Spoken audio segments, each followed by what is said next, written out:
எல்லாத்துக்குமே வெற்றி கிடைக்காது. நம்ம எந்த அளவுக்கு உழைக்கிறோமோ அந்த அளவுக்கு தான் கிடைக்கும்னு சொன்னாங்க. இப்போ சயின்ஸ் எக்ஸாமுக்கு ஒரு பையன் படிச்சுட்டு வந்தான், நான் எல்லாமே படிச்சுட்டேன் டீச்சர் அப்படின்னா, பேப்பரில் பார்த்தா கொஸ்டின் ஆன்சரே இருக்காரு. என்னடா எல்லாமே படிச்சுனா, நான் புக் பேக் மட்டும் படிச்சுட்டேன் டீச்சர் அப்படின்னா, சரி சரி பரவாயில்லடா நீ இதை மட்டும் எழுதிருக்கியா அப்படின்னு அவனை நான் பாராட்டிட்டேன்னா அடுத்த நாள் அவன் பிக்கோ சரி 2 மார்க்கே படிப்பானா? படிக்கவே மாட்டான். ஆச்சி என்னைய பாராட்டிட்டாங்கம்மா, நான் இது எழுதுனதே போதும்னு சொல்லிட்டேம்மா, அவன் வீட்டில் போய் சொல்லுவான்? சொல்ல மாட்டான். இப்போ நீங்கள் சொன்னீங்க ஹேண்ட் ரைட்டிங் நல்லா இருக்குன்னா அவன் வந்து ஸ்டார் போட்டாதான், ஸ்டார் போட்டு ஊக்குவிச்சோம் அப்படின்னு சொல்லிங்க. நல்லா இருந்தா அதை சொல்லலாம், நல்லா தட்டியோட பாராட்டணுமா? போட இது ஹேண்ட் ரைட்டிங் எழுது ஒரு அடி அடிச்சாதான் அடுத்த நாள் எழுதணும். ஜி என்னை திட்டாங்கம்மா, இந்த ஹேண்ட் ரைட்டிங் சரியில்லைன்னு இதை அழைச்சிட்டு தான் என்னை எழுதணும்ட்டாங்கன்னு என்ன பண்ணுவான்? நான் ஒவ்வொரு நாள் எழுதும்போதும் அவனுக்கு பயமா இருக்கும், இந்த ஹேண்ட் ரைட்டிங் நல்லா இருக்காமா அப்படின்னு சொல்லி கேட்பான். தப்பானதுக்கு வந்து பாராட்டு வந்து நம்ம கொடுக்க முடியாது அப்படிங்கிறதையும் நான் சொல்ல விரும்புகிறேன். அப்புறம் கலைவாணி மேம் சொன்னாங்க, சார் வந்து இந்த டான்ஸ் நல்லா இருக்கும் நீ பண்ணு. போன தடவை ஒரு புட்டு வாங்கிப்பாங்க அதுக்காக அந்த டான்ஸை பண்ணி சொதப்பின பாரு, அது மாதிரி இந்த டான்ஸ் எல்லாம் பண்ணிடாத. போன தடவை வாங்கிட்டு வந்திய ட்ரெஸ்ஸு அது இவனுக்கு பத்தல அவனுக்கு பத்தல, எத்தனை கம்ப்ளைண்ட் தெரியுமா? மிஸ் மிஸ் சரியா இருக்கான்னு போட்டு பார்த்துருங்க மிஸ், இல்லைன்னா அவருக்கு அவ்வளோ திட்டு வாங்கணும்.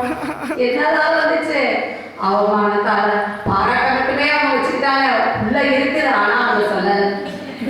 சரி இப்ப எஸ்எம் மேம் சொன்னாங்க நாங்க லேட்டா வந்தோம் அதனால திட்டினாரு அப்படின்னு சொன்னாங்க. நம்ம மேலே தப்பு தான், லேட்டா வந்தது அவங்களோட தப்பு தான், இல்லைன்னு சொல்லல. பட் ஆனா அந்த விஷயத்த சார் சொல்ற விதம் வந்து நம்மளுக்கு அப்படியே சுருக்குன்னு இருக்கணும்.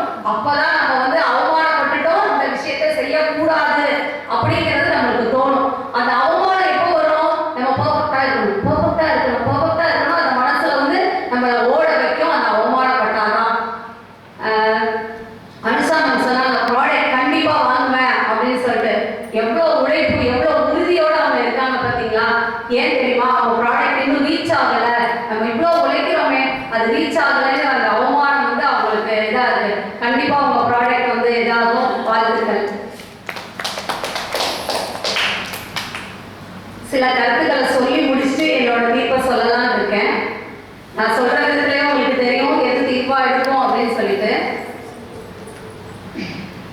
ஒவ்வொருத்தரும் தன்னை நிரூபிக்கணும் அப்படின்னா என்னன்னா, இது என்னால முடியும் அப்படிங்கிற நம்பிக்கையும் அதிக உழைப்பையும் தான் இருக்கும்.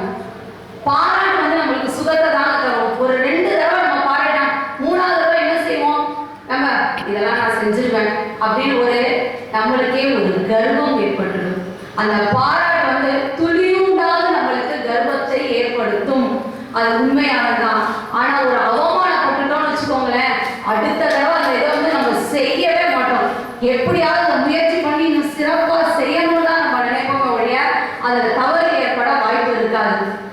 ஒரு கசப்பு ஏற்பட்டாதான் அதுல வந்து நம்மளுக்கு என்ன கிடைக்கும்? ஒரு வெற்றியான இனிப்புங்கிறதும் நம்மளுக்கு கிடைக்கும். ஒரு லேடி வந்து அவங்க வீட்டில் வந்து நிறைய பேர் ரொம்ப பாசமா இருப்பாங்க அவங்க கிட்ட. அவங்களுக்காக எது வேணும் செய்யக்கூடிய அளவுக்கு அவங்க மேல பாசம் அவங்களுக்கு. இவங்க வந்து ஒரு மேரேஜ் ஆகி ஒரு இடத்துக்கு போயிட்டாங்க. அந்த பீப்புள் வந்து ரொம்ப புவர், அதாவது வருமானம் அப்படிங்கிறதே ரொம்ப கம்மின்னு வச்சுக்கோங்களேன். ஆனா அவங்க 2 பேருமே ஒர்க் பண்ணாங்க. ஒரு தனியார் துறையில வந்து அவங்க 2 பேருமே ஒர்க் பண்ணாங்க. அவங்களுக்கு வந்து இருக்கிற இடத்த வந்து தக்க வச்சுக்கணும் அப்படின்னு ஒரு ஆசை. அவங்க வந்து சிறப்பா இந்த இடத்த ஒரு வீடா கட்டிடணும் அப்படின்னு சொன்ன அவங்க கிட்ட பாசமா இருந்தாங்கல்ல, அவங்க கிட்ட போய் நம்ம உதவி கேட்கலாம் அப்படின்னு சொல்லிட்டு இவங்க போயிட்டாங்க. எனக்காக அவங்க எது வேணா செய்வாங்க அப்படிங்கிற நம்பிக்கை. அந்த லேடி வந்து அந்த கணவரை கூட்டிட்டு போயிட்டாங்க, எனக்கு எது வேணா அவங்க செய்வாங்க எனக்காக அப்படின்னு சொல்லிட்டு போய் நாங்க வந்து இதை பத்தி பேசிட்டு இருக்கோம். நல்லா பேசிட்டு இருந்தாங்க, எல்லாம் பண்ணிட்டு இருந்தாங்க, எல்லாம் செய்யறாங்க. அவங்க பேசி முடிச்சோட இப்போ வீடு கட்டணும்னு என்ன அவசியம் அவங்க கேட்டுட்டாங்க. இப்ப நீ வீடு கட்டணும்னு என்ன அவசியம்? உனக்கு என்ன வருமானம் இருக்கு நீ வீடு கட்டலாம் நினைக்கிற அப்படின்னா, அந்த யாரும் அவங்க பெருசா நம்பிட்டு இவங்க கண்டிப்பா எனக்கு செஞ்சுருவாங்கன்னு நினைச்சிட்டு போனாங்களோ அவங்க வந்து அப்படியே நேரா குத்திட்டாங்க, நேரா நெஞ்சில குத்திட்டாங்க. அப்ப எப்படி இருந்திருக்கும் அவங்களுக்கு? இந்த வைராகியம் அவங்கள வந்து அந்த வீடை நம்ம எப்படியாவது கட்டியே ஆகணும் அப்படிங்கிற உறுதி அவங்களுக்கு ஏற்படுத்தியது. இன்னைக்கு அவங்க வந்து சிறப்பாக தான் இருக்காங்க. அன்றாட அவருக்கு